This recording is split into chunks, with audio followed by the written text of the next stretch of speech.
June the 23rd go down in our history as our Independence Day. Well, it happened. The United Kingdom voted to leave the European Union, a move that has left part of the country celebrating and part of it, well, in disbelief.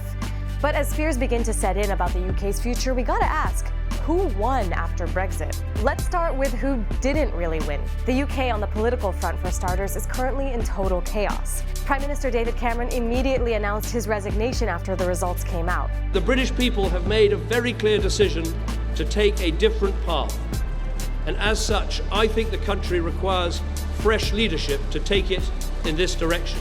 That's the same David Cameron who in 2013 promised a referendum vote in order to appease members of his own Conservative Party. So David Cameron, not a winner. Then there's the leader of the opposition, Jeremy Corbyn. Members of Corbyn's Labour Party voted 172-40 against him in a no-confidence motion, accusing him of not doing enough to convince voters to remain in the EU. But Corbyn has said he will not step down. So Corbyn and Labour, also not winners. Is it time to resign? Is it time to resign? Are you going to resign? What about the next Prime Minister? Cameron says that he won't be the one to begin the process of withdrawal from the EU by invoking Article 50 of the Lisbon Treaty. He'll be leaving that privilege to his successor. So clearly the next Prime Minister won't be a winner because they'll have to deal with the financial and economic fallout of leaving the EU. Then there's Scotland, which voted overwhelmingly to remain with the EU. Scottish politicians now say they want their own referendum on independence from the UK. So the next Prime Minister will have the task of trying to keep the union together. But who's up for losing the most? Well, the people. Pensions are in trouble, the pound plummeted to a 31-year low, and over $2 trillion were wiped off from the global market. And immigrant workers especially are in trouble.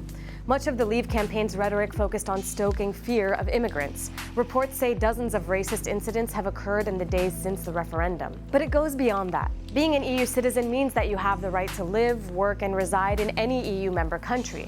But for nearly 3 million EU migrants currently in the UK, they may have technically lost their right to do so. Now, there have to be some winners, right? Well, this guy, Nigel Farage, has been all smiles, as well as a lot of Brits who seem to think voting Leave means that all immigrants need to get out. Don't chat when you're not even from How old are you?